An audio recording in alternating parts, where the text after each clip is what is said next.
Hey everyone. It's been a few weeks since the last review, and I meant to get this video out a lot sooner, but some surprise business came up with family visits and stuff, and I was pretty burned out after that Goku Superman video that I did, so I just wanted to take a little break. But before I get into the video, I wanted to thank you all for getting me past 1,500 subscribers on my channel. It's just amazing, and I'm so happy we could make it this far, and I'm glad you guys are supporting my content and everything that I've been putting out, despite the inconsistent release schedule. And I really want to see how far we can get the channel to grow within the rest of the year. And with that out of the way, now we can get back on track. Here's the 6th episode of my Dragon Ball Death Battle review series, Android 18 versus Captain Marvel. Now, this is one matchup I can say with certainty I had no idea was ever debated. Whether or not this matchup was a legacy matchup, I have zero clue, but I'm certain it wasn't, because I had no idea what the connections even were for people to debate it like this. But someone can correct me if I'm wrong.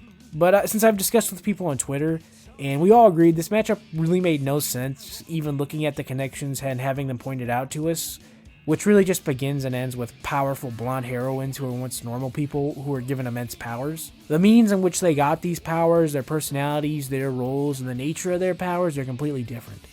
18 and 17 were normal people, delinquents who were kidnapped and forcibly turned into cyborgs by Dr. Gero and debuted as antagonists, and even then, the majority of 18's actions were driven by a desire for money and for her family. While Carol was a pilot and security officer who was accidentally given her powers from an explosion caused by alien technology which led her to become a superhero. It's basically the complete opposite of 18's backstory, which maybe then you could argue that adds a contrast between them, which can work, but I still don't really see how people came up with this matchup in the first place, aside from that. But on to the actual character synopsis themselves. Obviously, I'm very familiar with 18. For Carol, not so much, but I know her decently well from her appearances on Earth's Mightiest Heroes, in Avengers Endgame, the Ultimate Alliance games, and her part in Immortal Hulk, which is a great read, by the way. So to start, we can go through 18's synopsis. Right off the bat, they make a comment that 18's name, Android 18, isn't actually accurate for what 18 is, which is actually true since she's really a cyborg and not an android, but they don't mention that this is actually an error in translation. In Japanese, her and 17 aren't called androids, they're called artificial humans. But, artificial human 18 and cyborg 18 don't really have the same ring to it as Android 18.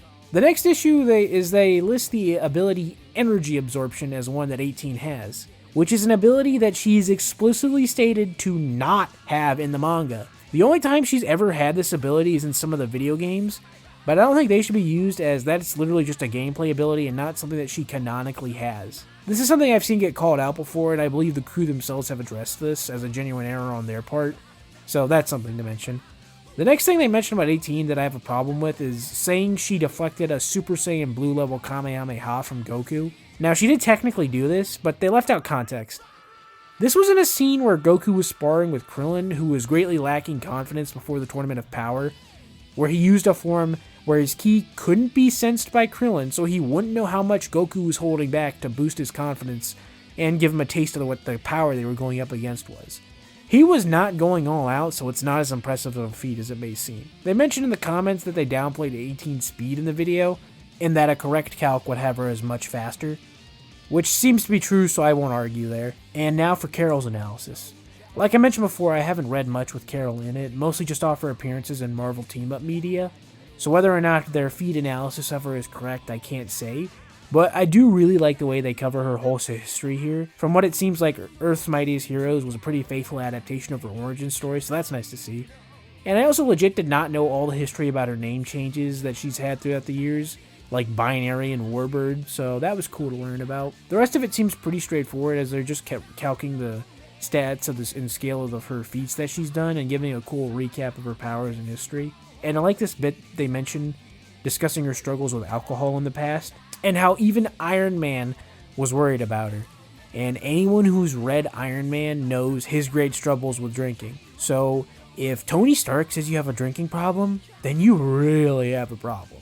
But now with those out of the way, I can move on to the fight animation itself. The fight looks to be set in some desert wasteland, probably based on the desert that the Z-Fighters first fought Gero and Android 8, 17, and 18 in, with 18 searching for one of the Dragon Balls, but Carol beating it to her, preventing 18 from taking it. And of course, this is where the fight begins, which, if I'm being honest, is pretty boring. All that really happens here is a bunch of basic punches and kicks of them flying at each other with not very much interactions. I appreciate that they brought back Amber Lee Connors in to reprise her role as 18 from Dragon Ball Z Abridged, but her dialogue in this fight doesn't really add much for me.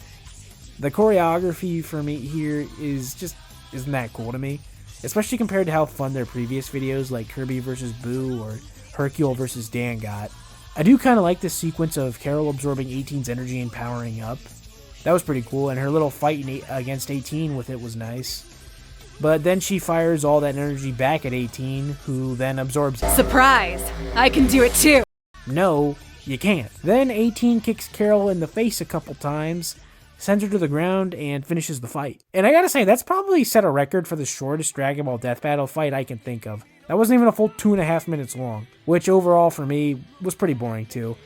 From me not understanding why this matchup exists, not particularly caring about it, the choreography not being anything that special, and the character interactions just being pretty basic, it just did not do it for me. And them giving 18 abilities she explicitly does not have in the fight knocks it down for me. And honestly, that's basically all I got for this episode. Again, I'm sorry about the delay between this and the previous episode, and honestly for not having much to say about this one itself, but the fight is just really, really short, and I don't have much to say on it beyond it just was kind of boring to me. Now we should be back to a semi-normal schedule for the releases, and the next episode up for review is Master Roshi vs. Jiraiya. I hope y'all look forward to it. Now please do me a favor by liking, sharing, commenting, and subscribing, and following me on Twitter and TikTok. I'd really appreciate it. Thank you, and have a nice day.